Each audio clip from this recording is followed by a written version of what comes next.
Morning, guys. I know it's early. I know you're probably getting ready for work right now, so maybe I can just be your little Wednesday morning story time as you're sipping your coffee or doing your hair. I also know it's been a while, but back to school season, right? So, which might be why I'm called to share this with you this morning. This is a passage from Shauna Nyquist, Present Over Perfect. Just a little short story. Oh my gosh. And the book has by far been my favorite book this summer. So even though I know I'm going live early and I'm probably not going to get a whole lot of traction on this video, something told me to do this now, and I've been trying to really act on instinct lately, and so I'm just going to keep going with that. So this is a little short story from her book called Throwing Candy. I had an experience a couple summers ago that changed everything for me. That sounds hyperbolic, I know, but every once in a while we have these experiences that slice our lives into before and after. And this was one of those for me. Hey. A friend of a friend invited me on a trip to a place I'd never been, with a group of people, most of whom I'd never met. I didn't know what to expect, but I did have this sense that there was something waiting for me there, something I needed to learn. A conversation, a lesson, a moment. There was lots of space and silence. The stars were so bright, and the layers and layers of stress and regret and toughness I'd been wearing for ages slipped off one by one until there I was, just me.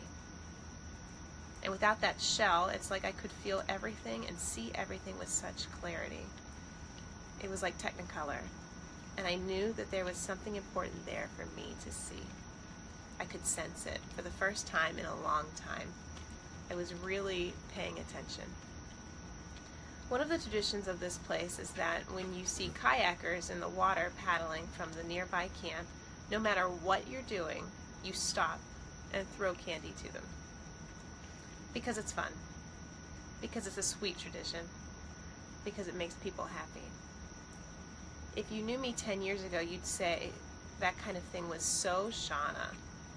She's totally the candy throwing type. But to be honest, I don't know if you'd say that about me the last couple of years. One afternoon, the kayakers crossed in front of our dock while about a million other things were happening. 2 large power boats were docking, as well as a sailboat, and a few paddle boarders were trying not to get in the way. There were swimmers in the water, all at the same time, in a relatively small space.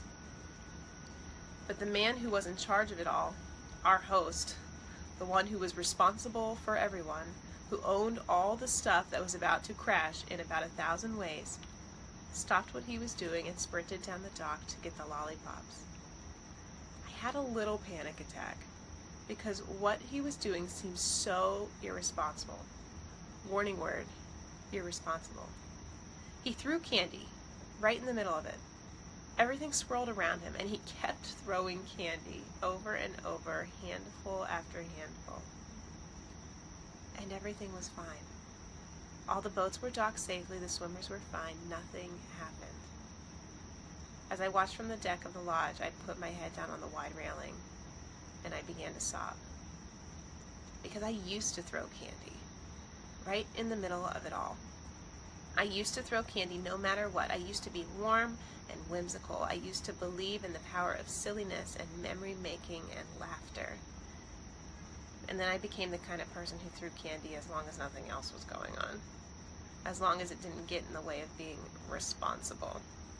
I threw candy at approved and sanctioned candy throwing time, after all the work was done and things were safe and lunches were made. And then I got so wrapped up in being responsible that it was never the right time to throw candy. And then, the worst thing, I became the kind of person who made fun of candy throwers. Please, who has time? What is this, kindergarten? I've got a list, people, and a flight to catch. What a loss for me, for my family, for our community, for all the joy and laughter and silliness we missed out on because I was being busy. These are the hardest changes I've made in a long time, and they're the most valuable. I'm never going back there.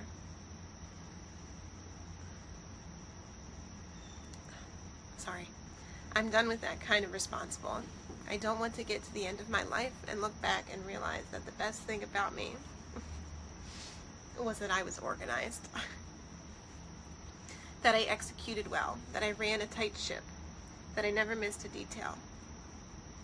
I want to look back and remember all the times I threw candy, even when it didn't make sense, especially when it didn't make sense. I know how hard it is to juggle everything. I'm right in it, with little kids and a full-time job and dreams for the future and regrets about the past. And that's why I'm throwing candy every chance I get. Happy Wednesday, guys. I hope you find time.